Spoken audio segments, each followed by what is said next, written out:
क्या आपके घर पर कोई किराएदार रहता है? क्या किराएदार को किराए के लिए आप बार बार टोकते हैं या फिर उसे घर खाली कराने के लिए आपने कह दिया है? तो यह खबर आप ही के लिए है, क्योंकि ये मामला उत्तर प्रदेश के चित्रकूट से सामने आया है, जहां पर एक बच्चे का अपहरण हो जाता है। उसकी लाश एक नीले बक्से में बंद करके पहुंचा दी जाती है। पुलिस हैरान रह जाती है। जांच पड़ताल होती है तो पता चलता है कि इस बिजनेसमैन के बेटे को मारने वाला कोई और नहीं, बल्कि उसके घर पर किराए से रहने वाला वही किराएदार था, जिसे कुछ दिन पहले ही घर खाली कराने के लिए कह दिया गया था। आखिर ऐसा क्या हुआ जो इस किराएदार ने इस मासूम को मौत के घाट उतार दिया? इस रिपोर्ट में देख लीजिए। तारीख 22 जनवरी, जगह चित्रकूट, यूपी। वारदात किडनैप और मर्डर।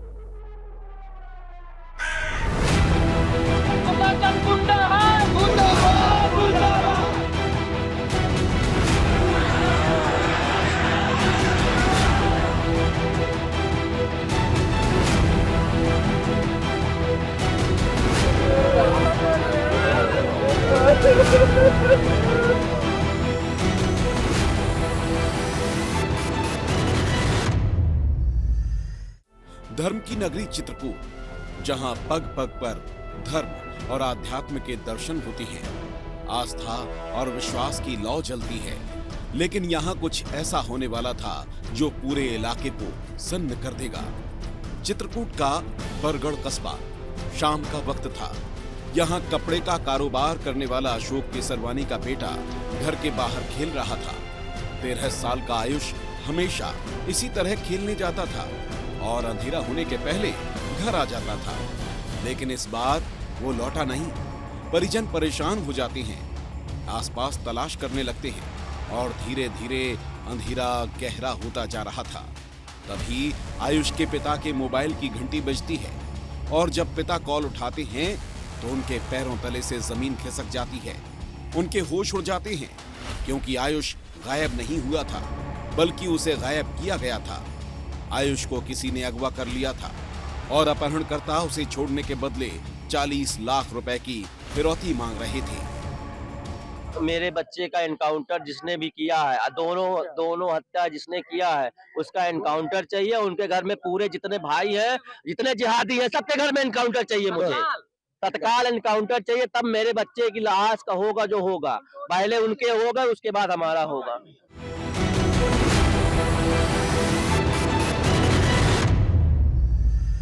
पिता ने तत्काल पुलिस को सूचना दी। पुलिस मौके पर पहुंच जाती है। आसपास के सीसीटीवी कैमरे खंगाले जाती हैं। सवाल यही था कि आखिर आयुष का अपहरण किसने किया? क्या ये सिर्फ रुपयों के लिए किया गया है या फिर किसी रंजिश का बदला लेने के लिए? पुलिस हर एंगल से जांच में जुटी थी। आसपास सीसीटीवी फुटेज खंगाले तो पता चला कि आयुष की लोकेशन घर से कुछ ही दूरी पर दिखी, जिसके बाद वो अचानक लापता हो गया। पुलिस ने उस नंबर को भी ट्रेस किया जिससे फिरौती का फोन आया था। उसकी लोकेशन भी घर से महज 100 मीटर दूरी पर ही थी। तो क्या आयुष को अगवा करने वाला कोई आसपास का ही था? लेकिन आसपास ऐसा कौन हो सकता है जिसने ऐसा किया? तभी परिजन पूछताछ में इरफान नाम के युवक पर शक जताते हैं। इरफान कुछ दिनों पहले तक अशोक केसरवानी का किराएदार था। पैसों के लेन देन को लेकर कुछ दिनों पहले ही कमरा उससे खाली कराया गया और उसने पास के ही एक मकान में किराए पर कमरा ले रखा था। जिस नंबर से फिरौती के लिए कॉल आ रही थी, उसकी लोकेशन भी उसी मकान के पास दिखाई दे रही थी।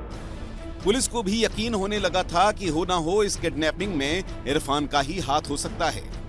इसके अलावा एक वीडियो भी पुलिस को मिला जिसमें इरफान और इरफान की दुकान पर काम करने वाला कर्मचारी कल्लू आयुष को बाइक सिखा रहा है और ये उसके गायब होने से ठीक कुछ देर पहले का ही था। पुलिस तत्काल इरफान के घर पर दबिश देती है। धीरे धीरे रात बीत रही थी। पुलिस इरफान के घर में बारीकी से छानबीन करती है। सुबह के 4 बज चुके थे। इसी दौरान इरफान के घर के अंदर एक बक्सा मिलता है। बक्से पर ताला लगा हुआ था और जब ताला खुलवाया जाता है तो पुलिस के होश उड़ जाते हैं, क्योंकि उस बक्से के अंदर थी आयुष की लाश। अपहरणकर्ताओं ने आयुष की हत्या कर दी थी। रस्सी का फंदा बनाकर आयुष का गला घोंट दिया था। किराएदारी के भुगतान और कुछ उधार के पैसों के लेन देन को उससे उनका थोड़ी अनबन हो गई कि अभी कुछ पैसे बाकी हैं। क्योंकि हमारी भी सर्विलांस की सुई वही जा रही थी, उनका भी संदेह था, तो फिर इस पर और हम लोगों ने कार्रवाई की।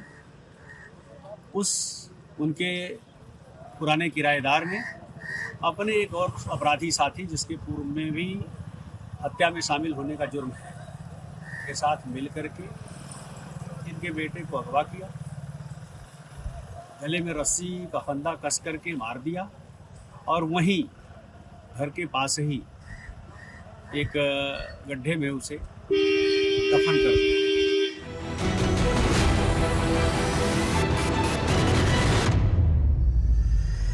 बच्चे की लाश मिलने के बाद लोगों का गुस्सा फूट पड़ा। आरोपियों की गिरफ्तारी की मांग को लेकर लोग सड़क पर बैठ गए। इधर पुलिस अब इरफान और कल्लू की तलाश में जुटी थी और कुछ देर बाद ही दोनों आरोपी पुलिस के हत्थे चढ़ गए। पूछताछ में आरोपियों ने बताया कि रुपयों के लेन देन और कमरा खाली कराने को लेकर उनका मकान मालिक अशोक केसरवानी से विवाद हुआ था और इसी रंजिश का बदला लेने के लिए उन्होंने ये साजिश रची। आयुष से उनकी जान पहचान थी, लिहाजा उसको पास बुलाने में ज्यादा दिक्कत नहीं थी। बाइक सिखाने के बहाने बुलाया और उसका अपहरण कर लिया। लेकिन जब फिरौती के रुपए नहीं मिले और पुलिस की सर्चिंग तेज हुई तो उन्होंने आयुष को मार डाला। पुलिस दोनों आरोपियों को लेकर आ रही थी।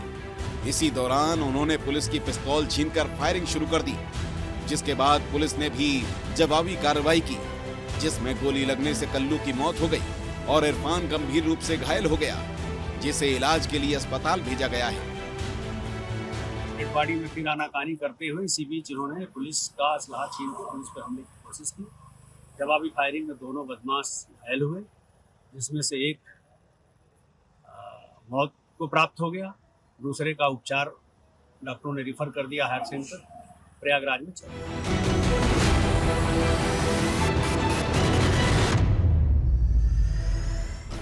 घटना के बाद लोगों में आक्रोश है, चक्का जाम कर विरोध जताया। इधर पुलिस ने मामले का पर्दाफाश कर दिया, लेकिन आयुष की जान नहीं बच सकी। अब सवाल यही है कि आखिर छोटे छोटे विवाद इतने खौफनाक कैसे हो जाते हैं। किसी को अंदाजा भी नहीं था घर में रहने वाले किराएदार इतनी खौफनाक साजिश रच सकते हैं, और वो भी सिर्फ किराया मांगने और कमरा खाली कराने की रंजिश को लेकर। अब सवाल यही है कि आखिर छोटे छोटे विवाद इतने खौफनाक कैसे हो जाते हैं। किसी को अंदाजा भी नहीं था कि घर में रहने वाले किराएदार इस तरह से बड़ी खौफनाक साजिश को अंजाम देंगे, वो भी सिर्फ किराया मांगने और कमरा खाली करने के नाम पर। विस्तार न्यूज़ के लिए मैं छाया चौधरी, वीडियो जर्नलिस्ट खेमराज आवड़े के साथ।